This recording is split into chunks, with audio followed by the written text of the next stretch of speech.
मेरे प्यारे बच्चों, कैसे हो सभी। आशा करता हूँ सभी अच्छे होंगे और अच्छे से मन लगाकर पढ़ाई कर रहे होंगे। तो मेरे प्यारे भाइयों, आज मैं आपको पढ़ाने जा रहा हूँ class 10th math chapter 6 introduction triangle. तो मेरे प्यारे भाइयों, चैप्टर 6 का इंट्रोडक्शन चल रहा है। तो इससे पहले हम पढ़ रहे थे समरूपता कसौटियों के बारे में। तो हमने 3 कसौटियां कंप्लीट करनी है पहले की। अब चौथी कसौटी क्या होती है इसके बारे में पढ़ेंगे। तो चौथी कसौटी समरूपता कसौटी होती है SAS, मतलब साइड एंगल साइड। ठीक है, ये होती है। इसको हिंदी में बोलते हैं भुजा। इसे हिंदी में बोलते हैं भुजा कोण, भुजा कोण, भुजा समरूपता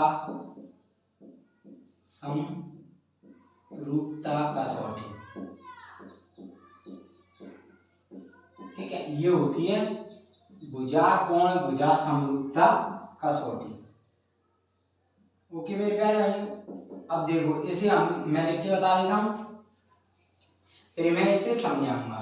क्या होती है, यदि दो त्रिभुजों में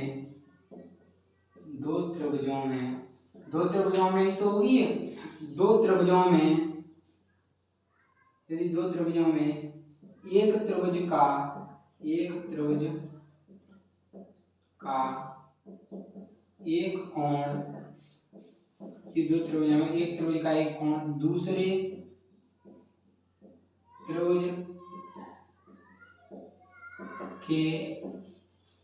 दूसरे त्रिभुज के एक कोण के बराबर हो तथा कोण के अंतर्गत एक कोण, मतलब एक कोण के अंतर्गत आने वाली भुजा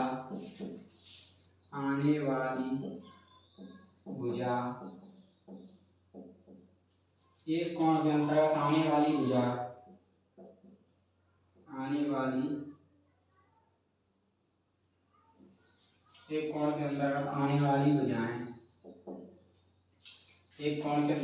वाली भुजाएं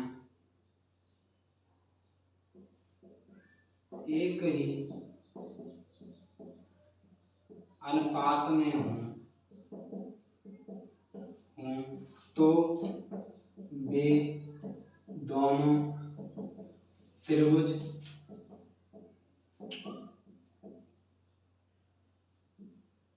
समरूप होंगे। उसे SAS समरूपता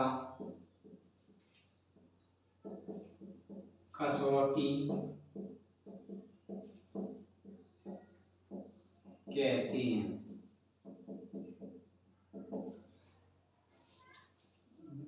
एक ही अनुपात में हो तो वे दोनों त्रिभुज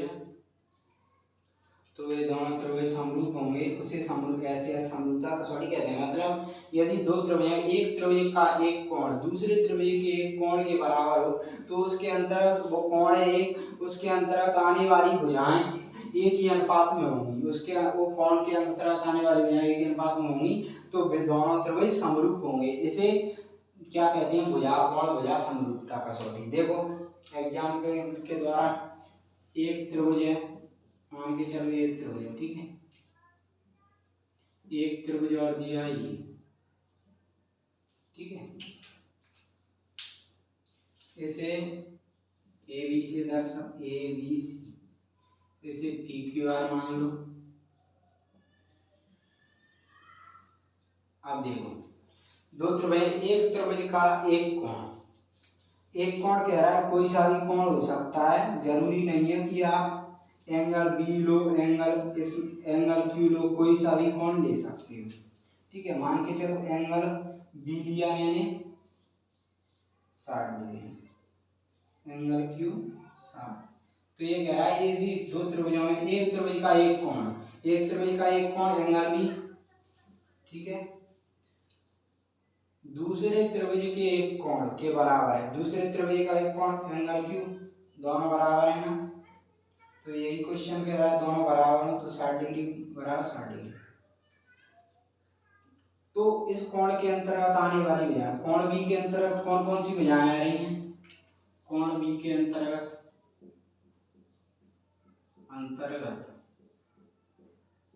कोण बी के अंतर्गत कौन कौन सी भुजाएं आ रही हैं? ए बी और बी सी आ रही हैं ना, ए बी और बी सी। सॉरी इधर लिख लेते हैं, इधर तो आप इतना समझिए। देखो फिर क्या कर रहा है, इस कोण के अंतर्गत कोण बी के अंतर्गत कौन सी भुजा आ रही है? अंतर्गत कौन सी आएगी? ए बी और बी सी। पता है कोण बी के अंतर्गत एक तो भुजा ए बी है, ये आ रही है, एक कौन सी आ रही है? कोण बी सी आ रही है, ठीक है। ए सी से तो कोई मतलब नहीं है इसमें। अब कोण क्यू के अंतर्गत कौन सी आ रही है? कोण क्यू के अंतर्गत कौन सी आ रही है? पी क्यू और क्यू आर।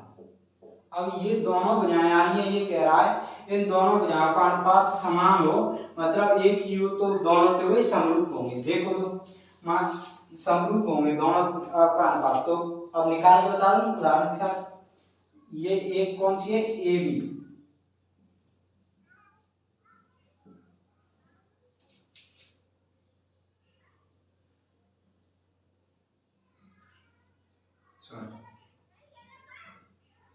अब इनकी ये मेजरमेंट दे दी है, तो मैं इसको लिख लूं। क्या कह रहा है? दोनों भुजा मतलब इनका अनुपात बराबर हो, P Q upon Q R, ये बराबर हो। तो ए बी 4/8, ठीक है, इज इक्वल टू 8/16। 4 एकम 4, 4 दूनी 8, 8 एकम 8 दूनी 16। मतलब इनका क्या आ गया? 1/2 इज इक्वल टू 1/2। मतलब इन दोनों भुजाओं जो कोण बी और कोण क्यू के अंतर्गत आ रही हैं, इन दोनों भुजाओं का अनुपात क्या हो गया? बराबर हो गया। ये कह रहा है अनुपात समान हो, तो दोनों त्रिभुज क्या है? समरूप होंगे। तो दोनों त्रिभुज क्या होंगे? तो दोनों त्रिभुज समरूप होंगे। ये है ऐसे एस, मतलब आपको एक कोण, अगर एक कोण मतलब दोनों त्रिभुजों में एक कोण बराबर होगा ना, तो आपको पता चलेगा। आपसे पूछे कि त्रिभुज समरूप है, तो आप देख लेना दोनों का कोण एक कोण बराबर है ना, तो आप पता कर सकते हो दोनों त्रिभुज समरूप होंगे। लेकिन उसके अंतर्गत आने वाली भुजाएं ना, इस कोण के ऐसे नहीं बता सकते कि एक कोण उसका बराबर हो गया तो समरूप नहीं। उसके अंतर्गत जो भुजाएं भी, दो भुजा, उनका अनुपात सेम होना चाहिए। देखो अनुपात सेम, तो दोनों त्रिभुज समरूप होती है। मतलब ये दोनों त्रिभुज क्या हो गए? समरूप। मतलब यहाँ पे त्रिभुज ए बी सी समरूप त्रिभुज पी क्यू आर, ठीक है। तो ये आपको समझ में आ गया अच्छे से। ऐसे एस भुजा, कोण भुजा समरूपता, ये आपको याद भी हो गया होगा। इस तरीके से बताया मैंने। तो मेरे प्यारे बच्चों, अगर ये समझ में आया हो तो वीडियो को लाइक करें, शेयर करें, कमेंट करें और चैनल को सब्सक्राइब करना न भूलें। धन्यवाद, थैंक यू।